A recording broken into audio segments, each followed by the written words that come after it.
Hai halo teman-teman semuanya, ketemu lagi di Aktivisio Podcast Channel. Kali ini kita akan masuk di episode Visio Talk, di mana akan saya hadirkan seorang rekan saya dan senior saya, yaitu Bapak Tugio, sebagai seorang fisioterapis di Rumah Sakit Jiwa di Kota Lawang, yaitu tepatnya di Rumah Sakit Jiwa Dr. Rajiman Widyodiningrat. Kita akan ngobrol-ngobrol bersama bagaimana peran fisioterapi pada pasien-pasien dengan gangguan jiwa. Selamat siang Pak Tugio, Assalamualaikum. Waalaikumsalam, selamat siang Mas Habib. Selamat siang, Alhamdulillah sehat ya Pak ya? Alhamdulillah. Oke, ini dari Aktivisio Podcast Channel Pak, mau ngobrol-ngobrol tentang peran fisioterapi pada pasien-pasien dengan gangguan jiwa yang Bapak tangani di Rumah Sakit Dr. Rajiman Widyodiningrat Lawang. Mungkin bisa diceritakan dulu riwayat ataupun story-nya, background-nya, Bapak bisa masuk di tim fisioterapi di Rumah Sakit RSJ Lawang. Bagaimana story-nya, gimana Pak? Gini Mas Habib, terima kasih sebelumnya. Tidak terpikirkan untuk masuk menjadi salah satu staf di Rumah Sakit Jiwa Dr. Rajiman Widyodiningrat Lawang. Yang mana sebelumnya saya sempat bekerja di salah satu rumah sakit swasta di Surabaya Utara, Rumah Sakit Al Irsyad. Di sana 3 tahun. Kemudian pada waktu itu saya bercita-cita, pada waktu itu di rumah sakit swasta tersebut, tetapi saya masih belum pegawai tetap. Jadi saya waktu itu hanya bercita-cita pengen untuk bisa masuk ke salah satu instansi yang secara status menjadi satu pegawai tetap. Dan kebetulan pada waktu itu kontrak saya hampir habis. Kemudian saya mencoba memasukkan lamaran di beberapa rumah sakit di Sidoarjo, Surabaya dan sebagainya. Dan kebetulan juga pada waktu itu ada seleksi penerimaan CPNS. Yang dimana pada waktu itu di Jawa Timur hanya ada formasi di Rumah Sakit Jiwa Lawang, yaitu 2 fisioterapis atau 2 formasi. Dan saya berusaha untuk ikut untuk seleksi dan alhamdulillah bisa masuk di Rumah Sakit Jiwa Lawang.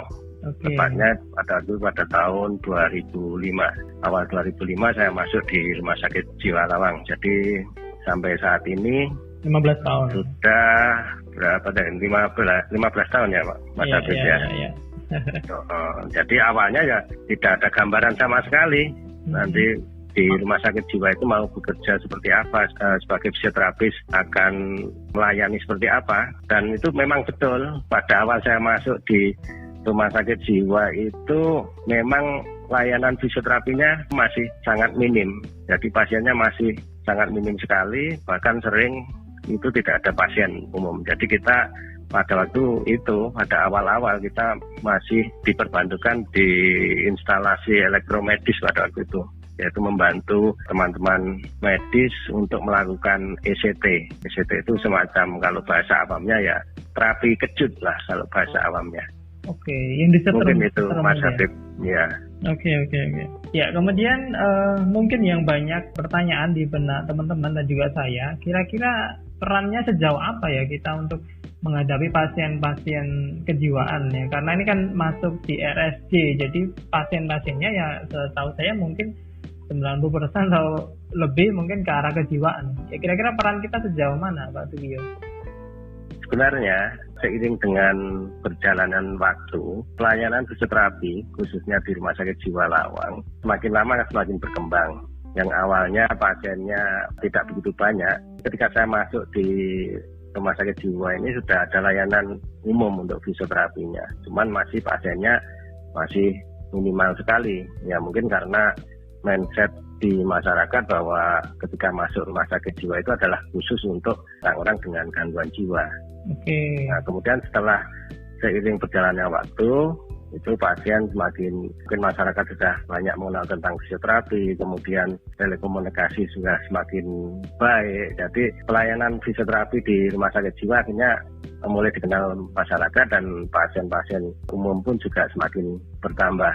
Perlu diketahui bahwa di rumah sakit jiwa itu tidak hanya melayani pasien jiwa saja. Jadi khususnya di fisioterapi itu juga melayani pasien umum. Ya bisa ada yang gangguan dengan nyeri pinggang bawah, ada OA lutut, kemudian ada stroke, ada gangguan tumbuh kembang, misalkan anak-anak cerebral palsy, autis, Down syndrome dan sebagainya. Juga ada rawat inap umumnya juga, walaupun kapasitasnya tidak sebanyak rawat inap untuk pasien jiwa. Oke. Untuk pasien jiwa memang ada beberapa yang dirujuk ke pelayanan fisioterapi. Yang ini ada yang dirujuk ke polifisioterapi maupun pasien yang ada di rawat inap jiwa. Itu peran kita sejauh mana, Pak? Pasien yang dirawat inap rawat inap dulu. Untuk pasien dirawat inap itu sebenarnya peran kita ya hampir sama dengan pelayanan di pasien umum, cuman mungkin pendekatan dan komunikasi kita yang berbeda. Biasanya pasien jiwa dirawat inap itu sebagian besar yang dikonsul ke fisioterapi adalah pasien-pasien dengan gangguan jiwa yang disertai dengan gangguan fisik. Misalkan pasien pospasung. Nah, tentunya ketika pasien ini dipasung karena aktivitasnya sangat terbatas, maka akan terjadi problem di muskuloskeletalnya. Ini tentunya sangat indikasi sekali untuk diberikan treatment fisioterapi. Kemudian juga ada pasien dengan gangguan jiwa yang memiliki penyakit penyerta lain, misalkan ada stroke. Nah, ini juga fisioterapi juga akan berperan di situ. Kemudian juga ada pasien psikogeriatri atau pasien jiwa lansia. Ini juga di mana pasien-pasien psikogeriatri ini punya problem resiko jatuh yang cukup tinggi. Fisioterapi bisa memberikan beberapa program untuk pencegahan atau penurunan resiko jatuh.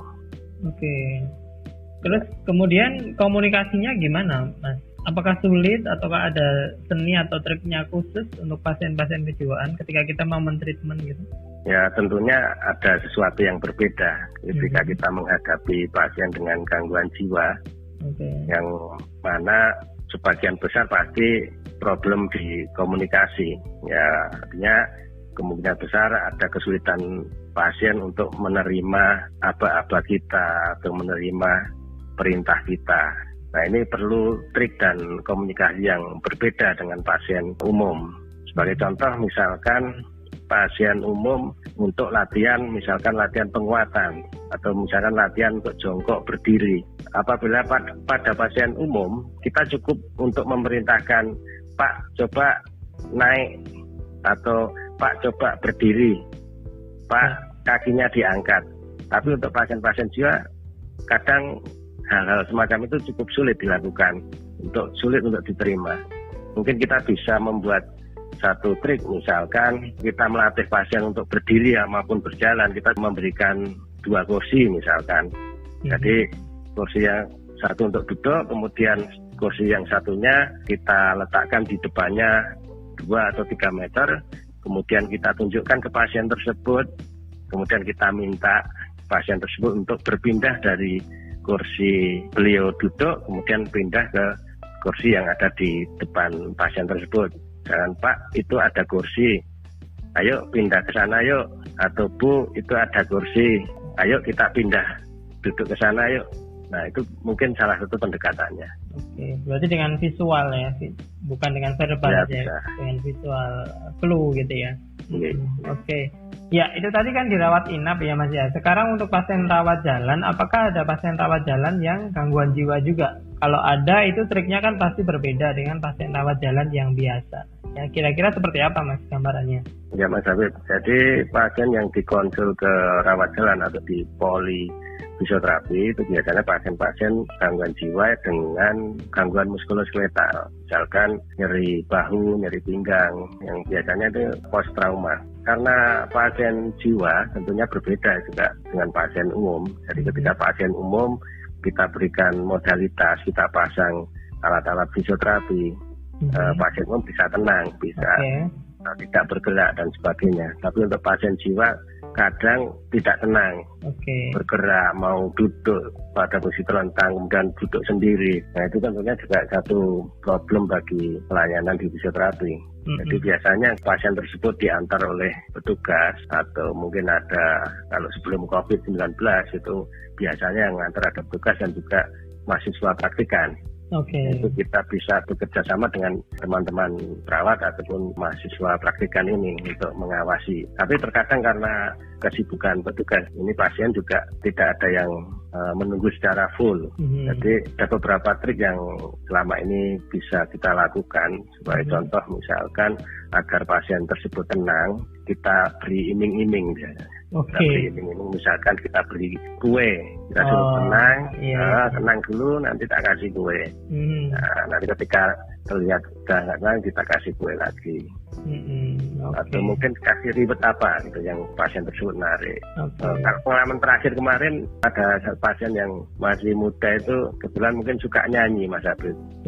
Jadi awal-awalnya kok nggak tenang, terus kemudian kita setelkan lagu-lagu ambyar, kalau yang sekarang itu lagu-lagu Didi Kempot dan Denny Caknan itu. Pasien tersebut kok ikut nyanyi dan tenang. Ya, jadi ketika pasien tersebut datang, ya kita setelkan lagu itu dan ini ternyata efektif. Ya, mungkin itu pengalaman untuk pasien-pasien di poli fisioterapi. Rawat jalan. Jadi tetap ada sifat-sifatnya sendiri ya mereka juga ya. Iya. Terus kemudian intinya tetap kita kerjasama ya, dimanapun kita bekerja, tidak mungkin kita bekerja sendirian ya. Baik di rumah sakit, di klinik, semua tetap kita harus bersinergi dengan keluarga, dengan tenaga medis yang lain. Ya, Kemudian adakah pengalaman yang cukup menarik, Mas? Misalkan pasiennya tiba-tiba mengamuk gitu. Itu kan pasien jiwa yang ya ada gangguan jiwa. Kira-kira ada pengalaman gitu enggak? Ya, oke Mas Habib. Memang ada pengalaman pasien yang tidak kooperatif. Tapi pada umumnya sebenarnya pasien-pasien yang dirujuk ke fisioterapi itu pasien-pasien yang sudah kooperatif. Tapi walaupun begitu, kita juga pernah beberapa kali temui pasien yang kadang masih belum kooperatif, misalkan teriak-teriak, menolak, dan marah, bahkan menyerang petugas. Ya, sempat dulu sudah cukup lama ya. Jadi pada waktu itu ada pasien yang dirujuk ke polifisioterapi dengan gangguan kontraktur di lututnya. Jadi ada gangguan lutut di lututnya. Jadi kita fokus untuk stretching. Nah, pada waktu itu kita berikan stretching pada kedua kakinya atau pada kedua lututnya di otot hamstringnya. Tiba-tiba pasien tersebut teriak-teriak dan marah, kemudian meludahi petugas.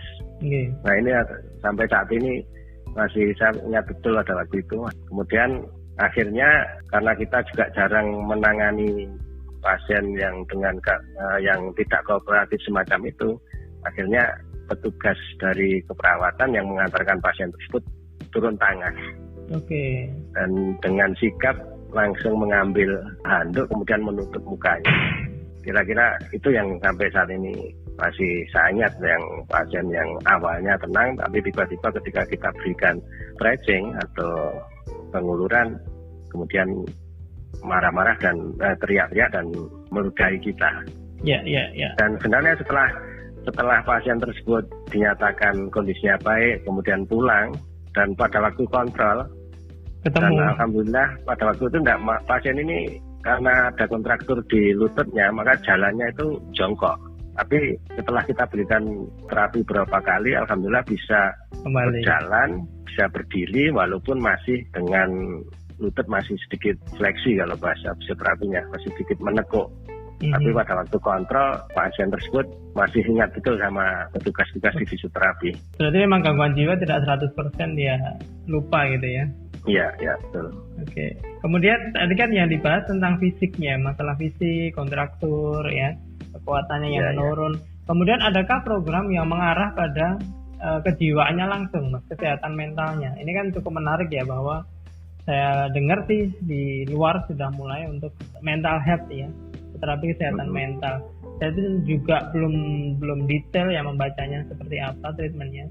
Tapi kalau di RSJ Lawang sendiri, apakah ada treatment khusus untuk meningkatkan kesehatan mental dari pasien-pasien di sana? Jadi bukan hanya fisiknya, tapi mentalnya juga di treatment gitu oleh fisioterapi, atau memang ini bukan datanya fisioterapi kalau di situ, gimana? Iya Pak, Mas Habib. Kalau untuk fisioterapi memang kita lebih fokus ke problem di fisiknya atau problem di muskuloskeletalnya. Okay. Tapi untuk penanganan di problem di mentalnya mungkin lebih banyak ke tim medis yang lain, bisa di psikiater, psikolog, kemudian tim rehabilitasi mental. Jadi di rumah sakit jiwa itu ada rehabilitasi fisik, ada rehabilitasi mental. Okay. Di mana mungkin di rehabilitasi mental ini ada program-program khusus untuk meningkatkan mental, meningkatkan motivasi, meningkatkan daya ingat dan sebagainya dengan program-program khusus. Misalkan pasien diajak untuk kegiatan atau beraktivitas seperti menjahit, mencuci motor, kemudian bercocok tanam, menanam sayur. Kemudian juga ada program diajak bermain ke lapangan, ikut olahraga, ikut badminton. Bahkan karena di RSJ belakang itu ada telaga, sering ada program khusus dari teman-teman medis atau teman-teman perawat itu, pasien diajak untuk kegiatan rekreasi, untuk ke telaga, untuk mandi dan sebagainya. Oke, jadi memang fisioterapi hanya di program fisiknya saja yang mengalami masalah. Ya, lebih fokus ke fisiknya. Ini kan Mas Sugio sudah tahunan di situ ya, pasti ketemu dengan banyak pasien dengan gangguan mental. Kalau boleh tahu, agak menyimpang sedikit, kebanyakan orang itu kenapa sih kok story-nya, kok kenapa bisa terjadi gangguan mental itu? Kalau menurut Mas Sugio, top rank-nya itu kira-kira kenapa yang nomor 1 yang biasa menemui pasien-pasien di situ? Setahu saya, kebanyakan itu karena problem ekonomi, Mas Abi. Oke. Ya, problem ekonomi, kemudian karena problem di sekolah, ada juga problem. Kalau yang anak remaja itu biasanya problem-problem di percintaan, masalah di percintaan. Oke. Tapi top rank-nya ekonomi ya? Ekonomi. Ekonomi berarti keterbatasan pemasukan kayak gitu ya? Bisa jadi, mungkin saja, karena kita enggak ikut di apa itu di asesmennya, langsung di keperawatan, di asesmen, di riwayat sampai detail ke situ. Ya. Oke, tapi ekonomi paling besar berpengaruh pada gangguan kejiwaan. Oke, menarik sekali. Oke, kemudian sebagai penutup Mas Sugio, mungkin ada pesan-pesan buat teman-teman adik-adik mahasiswa yang mungkin nanti suatu saat kan pasti lulus dan ingin berkarya dan ada satu lahan di rumah sakit jiwa. Kira-kira pesannya seperti apa ya, supaya stigma ya, mungkin mereka tidak takut ya untuk masuk ke ranah tersebut. Oh iya Mas Habib, intinya bahwa rumah sakit jiwa ini tidak hanya fokus ke jiwanya aja. Jadi rumah sakit jiwa ini juga melayani pasien-pasien umum, pasien-pasien dengan berbagai masalah. Jadi bukan jiwa, itu juga bukan hanya khusus di jiwa. Di sini juga ada pelayanan konseling. Jadi misalkan ada pengarahan dari misalkan mau ambil sekolah di mana, itu bisa konsultasi ke psikiater maupun psikolog itu untuk mengarahkan minat dan bakat dan minatnya ini sebaiknya ke mana, ini juga ada. Kemudian juga ada di sini ada rawat inap nafsa yang berkaitan dengan narkoba. Di sini ada program rehabilitasi nafsanya.